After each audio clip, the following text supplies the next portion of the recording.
আমার প্রথম সন্তান জন্মের দুদিন আগে আমার স্বামী আমাকে প্রচণ্ড মারে। আধা ঘন্টা একটানা পিটিয়ে যখন পাঠানগরণ সমশক্তিমান মানুষটা ক্লান্ত হয়, ঠিক তখন দরজা খুলে বাহিরে চলে যায়। আমিও বেহুশ হয়ে যাই।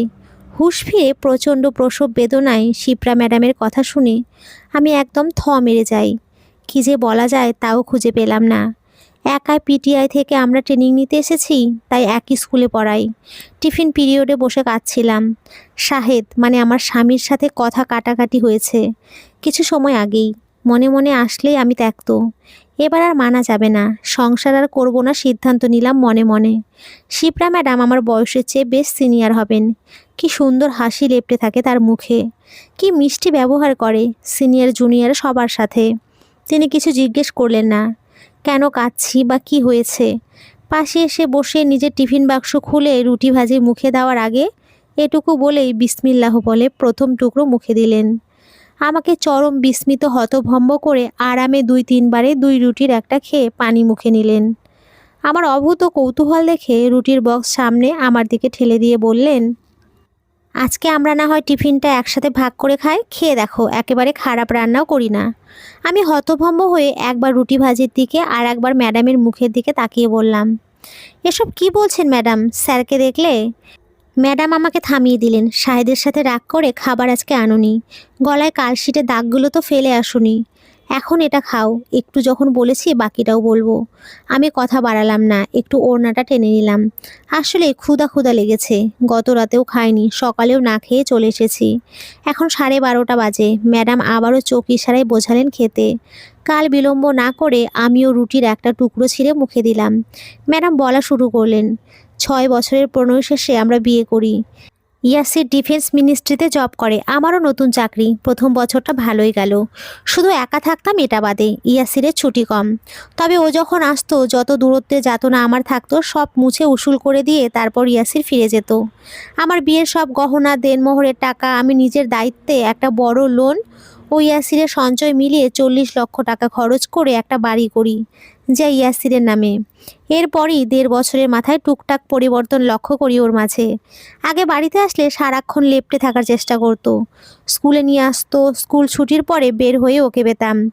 এমনও সময় যেত ক্লাসে আছি, হেড স্যারকে ডেকে পাঠাতেন, এসে দেখতাম ইয়াসির বসে আছে। স্যারকে বলে ছুটি নিয়ে নিয়েছি। স্যারের মেয়ে আমার বান্ধবী ছিল, তাই স্যারও আমাকে আলাদা আদর করতেন। ইয়াসিরও সব সময় থাকে না, টুকটাক ছাড় স্কুল থেকে হেড স্যারও দিত ইয়াসির আসলে। যদিও স্কুলের অন্য ম্যাডাম স্যাররা একটু জেলাস হতো, সেই জেলাসিটা কেন আমার জানি ভালো লাগতো।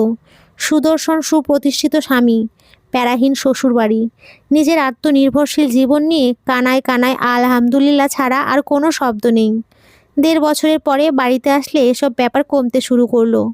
আমি প্রাপ্তবয়স্ক ম্যাচিওর একটা মেয়ে। আমি নর্মালি নিয়েছি, কারণ এই রোমান্টিক সিজম 1.5-2 বছর পরে একটু পরিবর্তন ঘটে সাধারণত।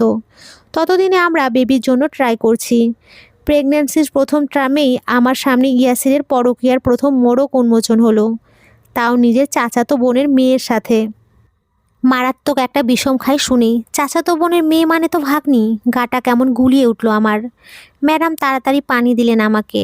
সরি মুনতাহা, আসলে খেয়াল রাখা উচিত ছিল তুমি খাচ্ছ। নিজেকে সামলে নিয়ে বললাম, আমি ঠিক আছি ম্যাডাম, প্লিজ আপনি বলুন। বহু কষ্টে ওই মেয়ের বাবার সাথে মিলে মেয়েটার বিয়ের ব্যবস্থা করলাম। মেয়েটার বিয়ে দিয়ে হাঁপ ছেড়ে বাঁচার মতন শ্বাস ছেড়ে সোজা হতে প্রেগন্যান্সি 6 মাস। বান্ধবীদের সাথে সেক্স চ্যাটিং, কল গার্লদের নম্বর, এগুলো কেমন ডাল ভাত হয়ে গেল ততদিনে। অসুস্থ শরীর, বাবা হুট করে মারা যাওয়ার, বাবার বাড়ির আর্থিক সাপোর্ট মিলিয়ে দম আটকে আসার শেষ মুহূর্ত, মনে হয় সবচেয়ে বড় ধাক্কাটা পেলাম। এর আগে যে মেয়ের সাথে জড়িয়েছে মেয়েটা আনম্যারিড ছিল, ওদের মতো শারীরিক কিছু হয়নি এটা আমি নিশ্চিত হয়েছি মেয়ের ফোন ঘেটে। মেয়েটাও বলেছে ওরা কখনো ফিজিক্যাল হয়নি। আরও ইয়াসিরের অসংখ্য মেসেজ ছিল যাতে স্পষ্ট যে ও বারবারই ফিজিক্যাল হতে চেয়েছে, আর মেয়েটা ভয়ে পিছিয়ে গেছে। কিন্তু এরপর নিজের আপন মামি শিপ্রা ম্যাডাম থেমে গেল। আমি কেমন অসাড় হয়ে গিয়েছি, কতটা নোংরা মানুষ আছে পৃথিবীতে আমাদের সাথে ধারে ঘোরে। দম ঘন হয়ে গিয়েছে ম্যাডামের। যতই হোক, নিজের জীবনের কালো অধ্যায় এত সহজে বর্ণনা করা যায় না। একটু সময় নিয়ে ম্যাডাম আবারও বলা শুরু করলেন, ওর মামা দেশে থাকতেন না। সেই মামির সাথে একদম বস্ত্রহীন যুগলবন্দি ছবি দেখে আমার মাথার ঠিক ছিল না। সেই ছবি ওর মামার কাছে পাঠিয়ে দেই, এটাই আমার অন্যায় ছিল। হুঁশ ফিরে যখন ব্যথায় আমি নীল, তখন শ্বশুরবাড়ি থেকে শাশুড়ি ননদ আসে। কী করে খবর পায় জানি না, সাথে করে ধাত্রী নিয়ে আসলো। বাচ্চাও আমাকে অনেকবার পরখ করায় আমি যখন বারবার জ্ঞান হারাচ্ছিলাম, তখন ধাত্রী জানালো হাসপাতালে নিয়ে যান, বাসায় হবে না। কিন্তু তারা ধাত্রীকে জোর করেন হাসপাতালে নিয়ে। আমার গায়ের কালশিটে দাগে পুলিশ আসে যদি। মোবাইলে ফোনটা তো আছড়ে আগেই ভেঙে দিয়েছে। মায়ের কাছেও কল দিতে পারছিলাম না। একটা সময় পরে অলৌকিকভাবে আমার ব্যথা কমে গেল। একটা দিন আমাকে ঘর বন্দি করে যখন পানি ভেঙে গেল আমার, শাশুড়ি তখন শিউরে ওঠেন। সেখানে সাদা পানি আসবে, সেখানে কালো ময়লা দুর্গন্ধযুক্ত পানিতে মেঝে ভিজে গেল। ধাত্রী তার অভিজ্ঞতা দিয়ে বললেন, বিপদ মনে হয় হইয়া গেছে। এইগুলা তো বাচ্চার পায়খানা মেলানো পানি। আমারেও ছাড়েন, বউটারেও বাঁচান, হাসপাতালে যান। টনক নড়ল মনে হয় এবার। একটু ভয় পেল কিনা বুঝতে পারিনি, তবে আমার শাশুড়ির আতঙ্কিত স্বরটা এখনও কানে বাজে। শাশুড়ি মা ইয়াসিরকে বলল, টাকা দিয়ে ডক্টর নার্সের কাছে গায়ের দাগ লুকানো যাবে ইয়াসির, কিন্তু যদি মরে যায় তখন তো তোর চাকরি শেষ, হাজত ফ্রি। হাসপাতালে নেওয়া হলো আমাকে। আমার সন্তান ততক্ষণে নর্দমায় পৃথিবী থেকে চলে গেছে। শিপ্রা ম্যাডাম টেবিলে মাথা ঠেকিয়ে চুপ হয়ে গেলেন, বুকটা মুচড়ে ধরলো। সন্তান হারানোর কষ্ট একটা মা ছাড়া কেউ জানে না, বোঝে না। আশপাশ থেকে 2-4 জন স্যার ম্যাডাম বারবারই তাকালেন। এতক্ষণ ধরে একসাথে আলাপ করাটা হয়তোবা তাদের চোখে লেগেছে। চোখ মুছে শিপ্রা ম্যাডাম উঠে বসলেন, বললেন, চলো আজকে আমরা হাফ অফ নিয়ে চলে যাই, বাইরে বসবো। আমি কোনো অমত করলাম না, ম্যাডামের সাথে বেরিয়ে আসলাম। হেড স্যারের কাছে অনুমতির জন্য আমার কিছু করতে হলো না। শিপ্রা ম্যাডামই ব্যবস্থা করলেন। কেন জানি মনে হচ্ছে ওনার এই ঘটনাটা আমার জানা প্রয়োজন, খুবই প্রয়োজন। আমরা একটা পার্কের ভেতরে বসলাম, দুপুরের রোদে একটা গাছের ছায়ায়। এই সময় পার্কের লোক সমাগম নেই। মনের খচখচ করা প্রশ্নটা করেই ফেললাম, ম্যাডাম আপনার বাড়িতে কেউ ছিল না? এসব কি ওনারা জানতো না? এবার শিপ্রা ম্যাডাম খোলা আকাশের গায়ে তাকিয়ে হাসলেন। কি বিষাদ অসহায় সেই হাসি। আমার মৃত সন্তানকে আমি দেখিনি, তবে ইয়াসিরের কান্না দেখেছি। আমি না, পুরো এলাকা দেখেছে। পেটের ভিতরে মারা যাওয়ায় ডেলিভারির সময় আমি অজ্ঞান হয়ে যাই। সেই জ্ঞান আমার 2 দিন পর ফেরে। আমার জরায়ু মারাত্মক ক্ষতিগ্রস্ত হয়। বাড়িতে 2 দিন চেষ্টা ও বাচ্চাটা পেটেই পায়খানা করে দিয়েছিল, তাই জ্ঞান ফিরে আমি একটা কাঠের পুতুল হয়ে গিয়েছিলাম। মুনতাহা, সন্তান হারানোর মতো ব্যথা মনে হয় পৃথিবীতে আর একটাও নেই। সেই ব্যথা মনে হয় আমি ইয়াসিরের প্রতারণায়ও পাইনি। 3-4 মাস পরে আস্তে আস্তে স্বাভাবিক জীবনে ফেরার প্রথম বললাম, ইয়াসিরকে ডিভোর্স দেব, কোনোভাবেই ওর সাথে না। ইয়াসিরও মনে হয় সেই 3-4 মাস আগেই নিজেকে পাল্টে নিয়েছিল। প্রথমে আমার হাতে পায়ে ধরলো, তারপর আমার মায়ের হাতে পায়ে। আমি তখন অনড় অবস্থায় তাকে জানিয়ে দিলাম আমার সিদ্ধান্ত। ইয়াসির শেষে হুমকি দিল, ভালো কথায় কাজ না হলে তোমাকে জোর করতে বাধ্য হব, তবুও তোমাকে ছাড়বো না। এতে করে আমার পরিবার আরও পেয়ে বসলো। মামা, খালা, মা, বোন সবাই বোঝাতে লাগলো, প্রেশার দিতে লাগলো যাতে আমি সংসার করি, ডিভোর্সের সিদ্ধান্ত পাল্টাই। ইয়াসির পাল্টে গেছে। বাচ্চার শোকে বাবা নিজেকে শুধরে নিয়েছে। আমার একটা বোন আছে বিধবা, 3টা ছোট ছোট বাচ্চা রেখে দুলাভাই মারা যায়। ওদের ভরণ পোষণ আমিই দিতাম, বেতনের বড় একটা অংশ ওদের দিতাম। এটাই ছিল দুর্বল পয়েন্ট। ইয়াসির আমার চাকরিটা নষ্ট করার পায়তারা চালিয়ে যাচ্ছে। যখন তখন মাও মিনমিন করে বলতে লাগলো, জামাই পাল্টে গেছে, একটা সুযোগ দেই। সংসার ভাঙা যায় কিন্তু ধরে রাখতে পারে কয়জন? মানুষটা পাল্টায় না। জামাইও পাল্টাইছে। গরিবের মেয়ে হইলে এত বাঁচলে চলে না, সহ্য করতে হয়। যে সয় সেই রয়। তোর চাকরি না থাকলে এই এতিম বাচ্চাদের কি হবে চিন্তা করছোস? আমিও এইমাত্র এইচএসসি পাস, স্নাতক ডিগ্রি নেই আমার। দুর্বল শিক্ষায় কার কাছে গিয়ে বলবো চাকরি দেন? সেই রকম আত্মীয় স্বজনও নেই। ইয়াসির একদিন আসলো, বলল, ফিরে চলো, আমার সাথে না থাকলে তোমার চাকরিটাও থাকবে না। তখন এত বুঝতাম না, বাহিরের দুনিয়া সম্পর্কে এত অবগত ছিলাম না। ইয়াসিরের অনেক উপর মহলে যাতায়াত ছিল, এটা ওর চাকরির জন্যই। আমার চাকরিটা চুটকি মেরে নষ্ট করে দিতে পারে সেই ক্ষমতা ওর ছিল, এটা আমি জানতাম। আত্মীয় স্বজন হাই প্রোফাইল, নিজেও কিছু ক্ষমতা রাখে। সব কিছু মিলে মেরুদণ্ড বাঁকা করে আবারও ফিরে গেলাম। কিভাবে যেন একটা বছর পরে আবারও আমি কনসিভ করলাম। এবার আর ওকে ঘাটালাম না। আমার একটা সন্তান হারিয়েছি আর হারাতে চাই না। শুধু তাহাজ্জুদের চোখের পানি ফেলতাম। আল্লাহ একটা রাস্তা মনে উঠিয়ে দিলেন। তিনি এবার ফেরালেন না। বাচ্চা হওয়ার 2 মাস আগে থেকেই ইয়াসির বাড়িতে আসা বন্ধ করে দিল। ফোনও দিত না। ওর মা আর বোনেরা মিলে ইয়াসিরের জন্য মেয়ে দেখতে লাগলো।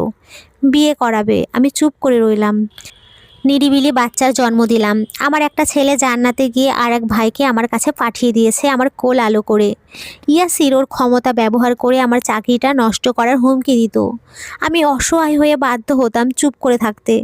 আমার তখন মনে হলো বাপেরও বাপ হয়। ভেতর থেকে আস্তে আস্তে নিজেকে শক্ত করলাম। ভেঙে পড়লে আর হবে না। ভাঙা গাছের গুঁড়িটা মানুষ চুলায় পড়ে। সব কিছুরই একটা শেষ আছে। ওদেরও শেষ হওয়ার সময় এসে গিয়েছিল। আমি আস্তে আস্তে প্রমাণাদিগুলো নিয়ে ওর হেড অফিসে চলে গেলাম। আমার সমস্ত প্রমাণের প্রেক্ষিতে ইয়াসিরের চাকরি চলে গেল। ওর অফিসের বসই দায়িত্ব নিয়ে বাড়িটা লিখিয়ে দিলেন আমার ছেলের নামে। ছেলে প্রাপ্তবয়স্ক হওয়ার আগ পর্যন্ত বাড়ির মালিক আমি। নারী নির্যাতনের মামলায় 3 বছর হাজতবাস ও আমার সন্তান হত্যার দায়ে 5 বছরের কারাদণ্ড হলো। লেজ ছাড়া শিয়ালের মতন হয়ে গেল ইয়াসির। এরপরে আমি ডিভোর্স দিয়ে দিলাম। এত কিছুর আগে ডিভোর্স দিইনি। নিজের অবস্থান শক্ত করি তবেই। তবুও মনে মনে একটা ভয় থাকতো, যদি ওদের কেউ রাস্তায় হেনস্থা করে। থানায় একটা জিডি করে রাখলাম এবং শাশুড়ির কাছে ফোন দিয়ে বলে রাখলাম জিডি করেছি সবার নামে। এক চুল ক্ষতি করে দেখুন, দেয়ালে পিঠ ঠেকে গেলে ঠেস দিয়ে কান্নার দিন শেষ। আমি চমকে উঠলাম। হুড়মুড় করে জিজ্ঞেস করলাম, ডিভোর্স? তাহলে স্যার, ডিভোর্সের 3 বছর পরে সাইফুলের সাথে আমার বিয়ে হয়। ওরও একটা মেয়ে আছে। জন্মের সময় বাচ্চাটার মা মারা যায়। আমি বিস্ময়ে অবরুদ্ধ হয়ে গেলাম। আয়েশা আপনার মেয়ে নয়? অবিশ্বাস্য। এটা কোনো দিক দিয়ে বোঝাই যায় না। ম্যাডাম এবার মুচকি হাসলেন, বললেন, বোঝা যায় শুধু জানালে। আয়েশার 8 বছর বয়সে সে নিজেই জানে না ওকে গর্ভধারণ করা নারীটি আমি না। তোমরা কি করে জানবে? বাদ দাও, স্কুল ছুটির সময় হয়ে আসছে, চলো ওঠা যাক। আয়েশা বের হয়ে আমাকে খুঁজবে। স্কুল ছুটি হয়ে গেছে। আয়েশার হাত ধরে শিপ্রা ম্যাডাম হাঁটছে গ্রামের ইটের রাস্তার পাশ দিয়ে, আমি 2 কদম পেছনে। এখন বাসায় তো যেতেই হবে। মায়ের কাছে গেলে মানসিক অশান্তি আরও বাড়ে। কেন মানিয়ে নিতে পারি না? কেন একটা বাচ্চা নিই না? বাচ্চা নিলেই নাকি শাহেদ পাল্টে যাবে। পুরুষ মানুষ একটু অন্যরকম থাকে বয়সের সময়, এরপর নাকি ঠিক হয় সংসার পুরান হলে। কই, শিপ্রা ম্যাডামের প্রাক্তন তো ভালো হয় নাই।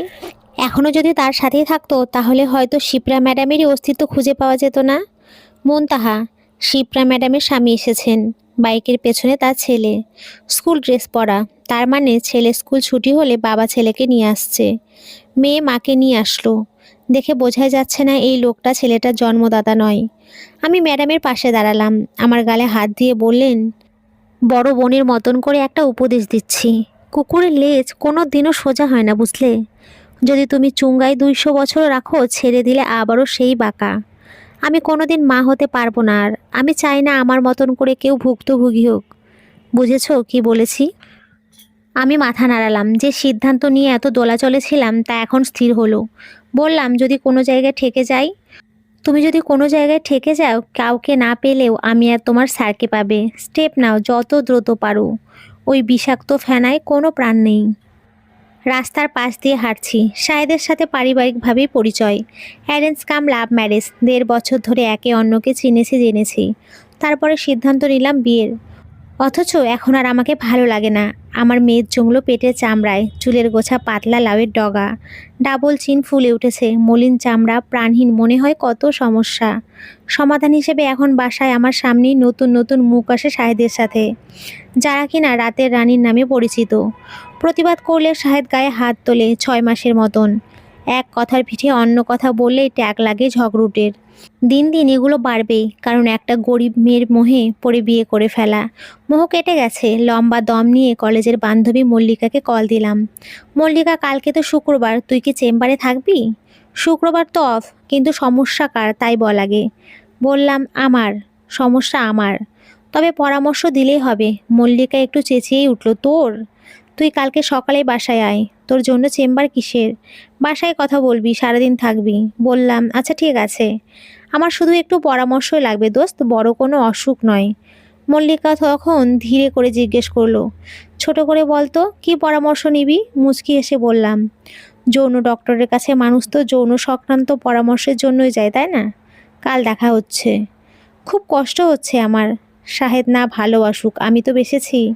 3 বছরের সংসারে 1.5 বছর কত কিছু সহ্য করেছি। মদ্যপ অবস্থায় বেধড়ক মার খেয়ে সকালের ভেজা চুলে লাজুক হেসে কথা বলেছি।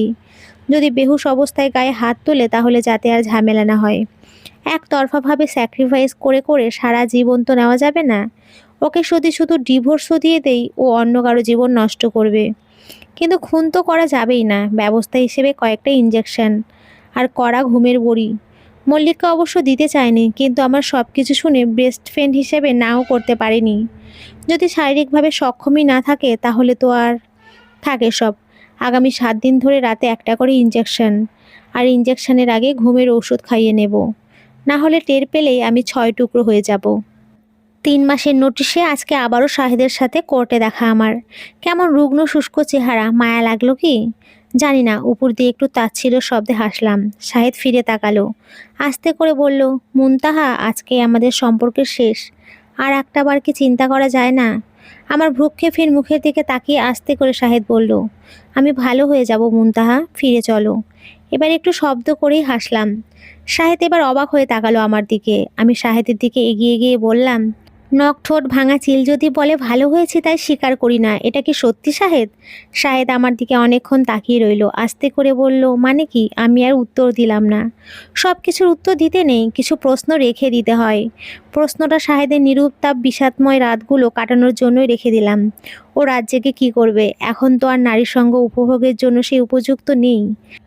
বসে বসে উত্তর খুঁজুক। কোর্ট থেকে বেরিয়ে তাড়াহুড়ো করে শপিংয়ে এলাম। আমার সাথে শিপ্রা ম্যাডাম ও আয়েশা আছে। আসার সময় শাহেদকে বায়ো বলে এসেছি। আগামী মাসে আমার ফ্লাইট, এখন আমার অনেক কাজ।